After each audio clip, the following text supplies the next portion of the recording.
Welcome back to the CharCole Podcast. We've officially started, I think you can call it, Season 2 of the CharCole Podcast in the year 2020. Welcome back. This will be our 23rd episode, and I'm happy to be back, happy to get some sports information out to you guys. Feels great. And today our topic will obviously be the upcoming 11B playoffs in the South Dakota High School Activities Association's board and region. So now, first thing we're going to do is we're going to go through all of the games and our thoughts, opinions, and everything on that. We'll hit that, then we'll go through some other game stuff, and then as a class, picks on each first round game. Yeah, so the first game we have the number 1 seed going in at 8-0 winner against the number 16 seed Garretson. What are your thoughts on this one here, Chuck? Obviously it's hard to say, but Garretson really hasn't looked good all season. They're basically just lucky to be in the playoffs anyways. Yep. 116, you haven't seen a 116 blowout in a long time. The last thing you think about is obviously, was it UMBC in Virginia a couple years ago in the NCAA playoffs. Yep. But unless winner comes out and the whole team's hurt in this game, there's no possible way Garretson beats these guys. Yeah, I agree with that. There's got to be some other deciding factor other than these teams playing that would make winner lose this game, in my personal opinion. And then after that game going down the bracket, we have the number 8 seed Stanley County against the number 9 seed McCook Central Montrose in Fort Pierre. What are your thoughts on this? 8-9 always usually going to be close, you'd think, but Stanley County comes in. Really interesting. This is a really, really close match. You have Stanley County there at 5-2 and draws a home game against a really good McCook Central team who's got some pretty good quality wins across the season. A loss to Elk Point Jefferson at the end of the season really didn't help their cause to get a home game, but they come in at the 9 seed, which surprises me a lot, and I think they're a top 4, top 5 team in the state, McCook is. And in my personal opinion, I think it's going to be a blowout. McCook Central just absolutely dominates Stanley County in this game. And, Stanley County might prove us wrong and show us they're a better team than that, but I just don't see it going that way. Yeah, Stanley County, they've played some, for lack of better words, pretty poor opponents this season. They had a really easy schedule going in. And the fact that they're 5-2 with that really easy schedule, that doesn't really surprise me, obviously.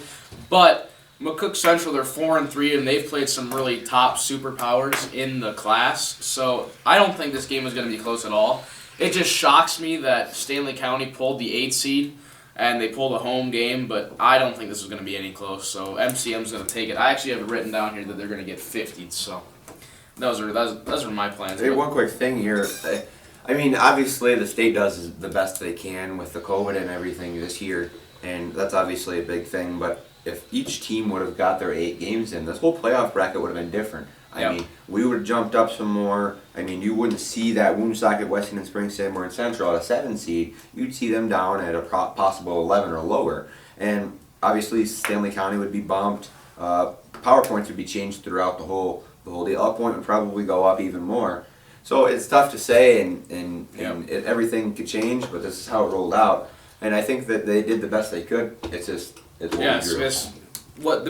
the best they could with this, and looking at this, there's 6 teams out of the 16 here that played all 8 regular season games. Right. And if all the teams play that, this is a completely different, this is looking really different, obviously, but it's just how the cookie crumbles, I guess. Yep.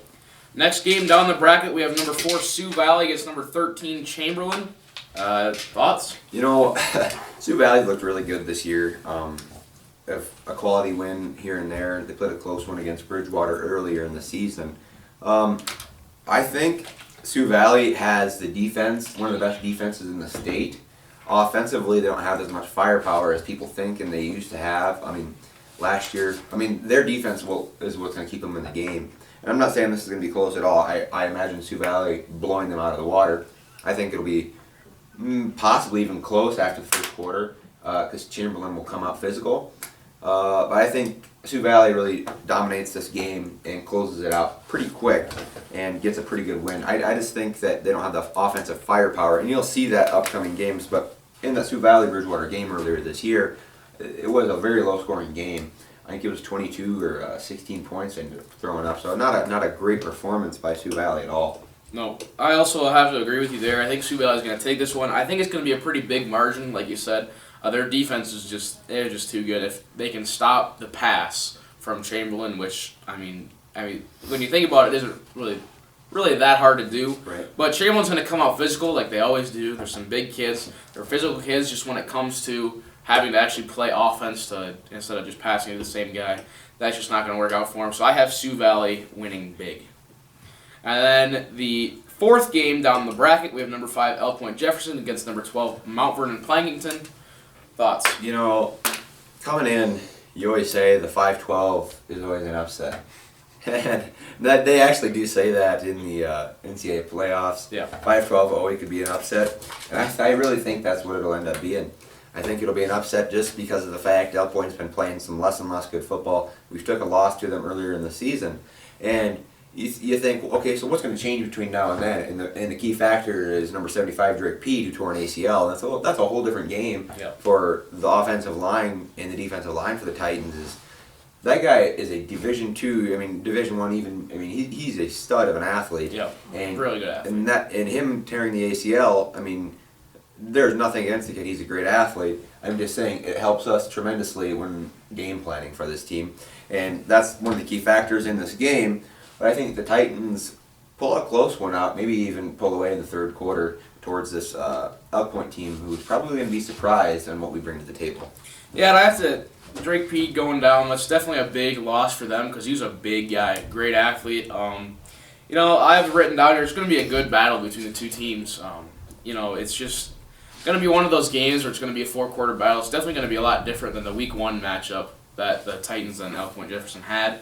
I have us winning, but it's going to be close all 4 quarters, and then I believe we'll pull away in the 4th. That'd be my guess. One other quick thing to note is the weather in this game, the Elk Point game. The last game they played Flanders, they looked kind of cold. So watching that film, it might be interesting to see how they dress. Everyone knows you can't really, if you got a bunch of layers on, you can't get your arms to fully function. And if you're cold, things don't work differently. I just think that it's going to be very interesting to see how the temperature affects this game. Yeah, it's going to be weird, especially for all these games. Cold temperatures, chance of snow and rain the entire time. And you got the road noise straight from the interstate because the field's right by the interstate, so that'll be interesting. But then we go to the bottom half of the bracket here. We got the number 2 seed Bridgewater Emory-Ethan against number 15 lead Deadwood. Everyone wants to draw lead Deadwood. This is probably going to be one of the biggest margins of victory I see Garretson even scoring one time on Winter just because Winter pulls out the dogs quick. Yeah. I don't see Van Loer pulling out the dogs at all. I think Bridgewater absolutely crushes these guys in a 50-point defeat. Yeah, it'll be 50 points for sure. This is like everybody wants to draw lead Deadwood in the playoffs, and here you are. See, we did it 3 years ago, and look where we ended up. Yep. So it's not going to be close. I think they're going to 50 them because they won't pull out the starters right away. I feel like, but that's their call. It's not going to be close. Then we go to the next game. Number 7, Woonsocket Weston Springs Sanborn Central against number 10 Sisseton. Sisseton, obviously another team that 5-3 ended up with 41.37 power points. You might notice a quick sneeze there. We have a crowd watching the podcast today. It's all right. Anyways. I don't think Sisseton is the greatest of teams to end up with a 10 seed. We could end up being in an Sisseton spot with one more game. You can think about it that way. And playing the Woonsocket Weston Springs Sanborn Central Blackhawks, I really don't see Sisseton having much of a chance in this game. I do think just because of the temperature and stuff, it probably won't be the highest scoring affair. No. And you'll touch on that here in a little bit too. But I just don't see Sisseton winning this game. I have to agree with you there. I got a whole 40-town team up there, Woonsocket Western Springs, Sanborn Central. I also have it written down here. I believe this is going to be a low-scoring contest. It might not be a close game per se, but there's not going to be much scoring, especially in this cold. That's what I have, but I have Woonsocket winning. Not by, I'd say about a touchdown or two, but it is going to be a very low-scoring game. That would be my guess. Right. And in the low-scoring games, 1 touchdown's a lot. Yeah. Think about it. Anyways, we're going to move on to the next game. Mobridge Pollock versus Aberdeen Roncalli. I mean, Mobridge is looking pretty good this year. What are your thoughts on this one? They're looking pretty good, sitting pretty at 7-0, number 3 with 44.571 power points. I don't think Roncalli has a chance here, but I'd like to see how Mobridge does it in the next round, personally. Right. So I want to see them get through this and see how they do in the next round before I can really evaluate them, because they haven't really played too many games of importance this year. I shouldn't say importance, significance, but I don't think Roncalli has a chance. I agree, and obviously St. Thomas More is going to win this next game, and we'll hit that in a second. Yep. But that big one is going to be Mobridge Poly versus St. Thomas More. You're going to really figure out which team is who and who's the better team there. And then you'll really be able to gauge West River football versus up north football. Not necessarily, but most of the good football is in the southeastern part of South Dakota. So. Yep.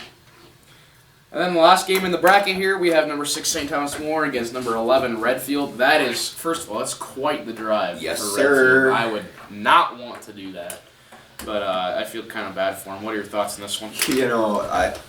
Like you said, feel bad for Redfield having to go all the way there and play 30 minutes of football. I don't think Redfield has much of a chance at all. And St. Thomas More is a very, very well organized football team, and I think St. Thomas More wins this game by a very large margin. Yeah, I feel like Redfield's going to drive a long ways just to get stomped out of the water. Yep. I don't think it's quite going to be 50, but it'll be close to that. So now with that recap done, we're going to go through everybody's picks. We, as a class, did a class pick 'em. So we're just going to go round by round first. Yep. First round, Dawson Gerlach will go through his picks first. He picked Winter, McCook, Sioux Valley, Mount Vernon, Plankington, Bridgewater, Emory, Ethan, Woonsocket, Weston, and Spring, Sanborn Central, Mobridge, Pollock, and St. Thomas More. And we have Lane Espinal. He also picked Winter, McCook, Sioux Valley, MVP, Bridgewater, Emory, Ethan, WWSFC, Mobridge, Pollock, and St. Thomas More. Reed Russ picked Winter, McCook Central, Sioux Valley, Mount Vernon, Plankington, Bridgewater, Emory, Ethan, Woonsocket, Weston, and Spring, Sanborn Central, Mobridge, Pollock, and St. Thomas More. Jordan Stoltz, his first pick, Winter over Garretson, then MCM over Stanley County, Sioux Valley over Chamberlain, and then a questionable pick here, L Point Jefferson over Mount Vernon Plankington. Then he had BEE over Lead Deadwood, WWSSC over Sisseton, Mobridge over Roncalli, and St. Thomas More over Redfield. Very arguable because he's on the football team yeah. and will play. Dylan Reimnitz goes with Winter, McCook Central, Montrose, Sioux Valley, Mount Vernon, Plankington, Bridgewater, Emory, Ethan, Woonsocket, Weston, and Spring, Sanborn Central, Mobridge, Pollock, and St. Thomas More. Chris Meyer goes with Winter, McCook Central, Montrose, Sioux Valley, Mount Vernon, Plankington, Bridgewater, Emory, Ethan, WWSSC, Mobridge, Pollock, and St. Thomas More. Lincoln Cruz goes with Winter, McCook Central, Montrose, Sioux Valley, Mount Vernon, Plankington, Bridgewater, Emory, Ethan, Woonsocket, Weston, and Spring, Sanborn Central, Mobridge, Pollock, and St. Thomas More. Mason Hetland goes with Winter, McCook, Sioux Valley, MVP, BEE, WWSSC, Mobridge, and St. Thomas More. Colby Kaiser goes with Winter, McCook Central, Montrose, Sioux Valley, Mount Vernon, Plankington, Bridgewater, Emory, Ethan, Sisseton, Mobridge, Pollock, and St. Thomas More. Very questionable pick in Sisseton over Woonsocket. Gotta take the underdog sometimes, I guess. Cole Pranger goes with Winter, McCook, Sioux Valley, Mount Vernon, Plankington, Bridgewater, Emory, Ethan, Woonsocket, Weston Springs, Sanborn Central, Mobridge, Pollock, and St. Thomas More. Coach K, Mr. Potassium, and every other name we have for him, goes with Winter, McCook Central, Montrose, Sioux Valley, Mount Vernon, Plankington, Bridgewater, Emory, Ethan. Also goes with Sisseton over Woonsocket, Weston and Springs, Sanborn Central, Mobridge, Pollock, and St. Thomas More. And we kind of touched on these, but we'll review them. My personal picks, I have Winter over Garretson Big, McCook Central, Montrose over Stanley County in a 50-point match that will not be close. Sioux Valley and Chamberlain, will not be close, but I don't think quite 50. Mount Vernon Plankington over L Point Jefferson will be a good fight all the way to the end. Bridgewater, Emory, Ethan over Lead Deadwood will not be a close game. Woonsocket, Weston Springs, Sanborn Central over Sisseton, it'll be a low-scoring contest. Mobridge, Pollock over Aberdeen, Roncalli, and St. Thomas More over Redfield. Couldn't agree more. Most of them, or every single one of them picks is the same as mine. The only thing we could see happening to stir up this whole thing is that Sisseton Sisseton game versus Woonsocket. I mean, I don't know much about Sisseton. They maybe pull something out that we don't know about, but that's the only game I could really see going. That'd be about the only game I'd be able to pick. Yep. Deciding upset there, but with that, that's all we have for you guys from Cole Larson and Charlie Preen. That wraps up this episode of the CharCole Podcast.